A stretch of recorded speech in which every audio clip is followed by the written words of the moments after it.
Doctor ortho Ayurvedic oil और capsule. अब दर्द भी घुटने टेकेगा। हिसार एयरपोर्ट से 27 अक्टूबर से जम्मू अहमदाबाद सीधी फ्लाइट शुरू। वैष्णो देवी यात्रा होगी आसान, 1 साल बाद बढ़ेंगे हवाई कनेक्शन। डीजीसीए मंजूर।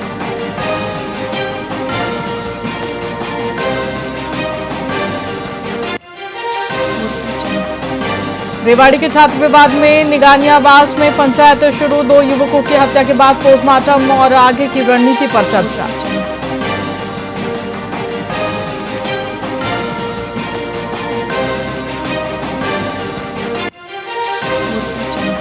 हरियाणा में दिल्ली के युवकों को दौड़ाकर पीटा गया। कमरे में बंद कर लाठी फावड़े से हमला किया गया। वीडियो में हाथ जोड़कर माफी मांगते दिखे पुलिस टीम भी।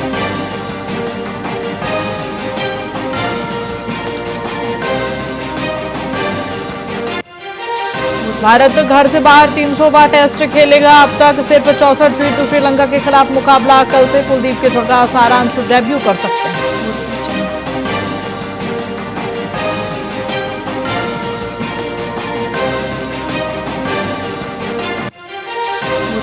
करनाल सीए पर करोड़ों की विदेशी रेमिटेंस में हेराफेरी का आरोप। बिना दस्तावेज जांचे फॉर्म 15 सीवी प्रमाणित किए। 2023-24 में 49 बार रकम विदेश भेजी।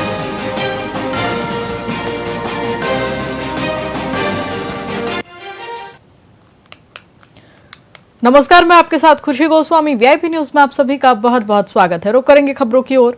कुरुक्षेत्र पुलिस ने गुप्त सूचना के आधार पर तलहेडी गांव में बड़ी कार्रवाई करते हुए 3 आरोपियों सुखविंद्र हरविंदर सिंह उर्फ रूपेंद्र और जश्नपाल सिंह को गिरफ्तार कर लिया है। इनके कब्जे से करीब 6 किलोग्राम अफीम, 21 लाख रुपए नकद और सोने चांदी के गहने भी बरामद किए गए हैं। डीएसपी मुख्यालय गुरविंदर सिंह ने बताया कि आरोपियों के खिलाफ पहले भी एनडीपीएस एक्ट के तहत कई मामले दर्ज है। सुखविंदर और हरविंदर के पिता कुलवंत सिंह भी हिस्ट्री शीटर रह चुके हैं। पुलिस आरोपियों के नशे से कमाई गई संपत्ति को जब्त करने की प्रक्रिया शुरू कर रही है। ये कार्रवाई पुलिस अधीक्षक चंद्रमोहन के मार्गदर्शन में हुई।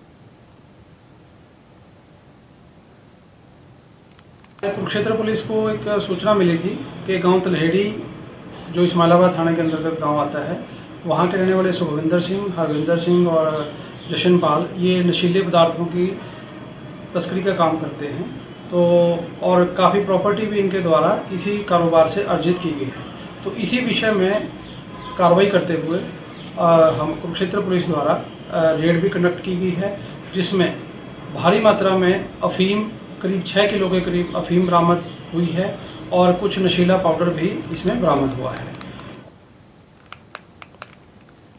रेवाड़ी में इंदिरा गांधी यूनिवर्सिटी के पास 2 छात्रों गुटों में पुरानी रंजिश के चलते खूनी संघर्ष हुआ। हमलावरों ने 3 युवकों पर लाठी, डंडों और धारदार हथियार से उस वक्त हमला किया जब वे बाइक पर जा रहे थे। कार और बाइक सवार हथियारबंद हमलावरों ने पहले उनकी बाइक में टक्कर मारी और फिर सरेआम वारदात को अंजाम दिया। इस भीषण हमले में जतिन और हिमेश नामक 2 युवकों की मौके पर ही मौत हो गई। यशपाल नामक एक अन्य युवक गंभीर रूप से घायल हो गया है, जिसे इलाज के लिए हायर सेंटर रेफर कर दिया गया। हमलावरों ने पहचान छिपाने के लिए गाड़ियों की नंबर प्लेट पर टेप लगा रखी थी। पुलिस सीसीटीवी फुटेज खंगाल रही है और फरार आरोपियों की तलाश में जुटी है। भाई साहब, क्या नाम है आपका? अन्नी। क्या था पूरा मामला जो आज आईजी के पास हुआ है? आईजी के पास नहीं है, पुराना चौक पे है जी। पुराना चौक ऊपर मैं अपने घर जा रहा था, 2 लड़के और थे मेरे साथ साथी। कौन कौन? एक तो हिमेश, एक सिकंदर जी। तो वहाँ पे 7-8 गाड़ी खड़ी थी, मेरे गाँव की तरफ जा रही थी। तो उन्होंने फायरिंग करनी चालू कर दी हमारे ऊपर, तो गोकलपुर की तरफ खींच दी। तो ये लड़का होपलेस हो गया, वे फायर मारने लग गए पीछे कार से। और तो उन्होंने हमारी गाड़ी की टक्कर मारती, मैं पड़ गया नीचे रोड के नीचे और वे हो गया उसके ऊपर। तो रोक के उसके कुआड़ी हमारे सिर पे, इन दोनों के कुआड़ी मार के इनके ऊपर से गाड़ी चढ़ा दी। आज मेरे दिन में सूचना मिली थी कि गोकलपुर में किसी अज्ञात गाड़ी ने 3 बाइक सवार को टक्कर मार दी और उसमें एक बंदे की ऑन द स्पॉट डेथ होगी बताई थी और 2 को एडमिट करवाया था। और अभी हमें सूचना मिली कि दूसरा जो लड़का था उसकी भी डेथ हो गई है और इसमें शिकायत अभी मिली नहीं परिजन की तरफ से। हम उसमें जांच कर रहे हैं, जैसे शिकायत मिलती है पोस्टमार्टम करके कार्रवाई में लाई जाएगी। सर, बताए जा रहे हैं, मतलब परिजन बता रहे हैं कि हवाई फायर भी किए गए हैं। नहीं, फायर होने की अभी कोई पुष्टि नहीं है। अभी तक ये भी गाड़ी से टक्कर मारी गई है, इसमें कोई पुरानी रंजिश है। जैसे भी तथ्य सामने आएंगे आपको अवगत करा दिया जाएगा।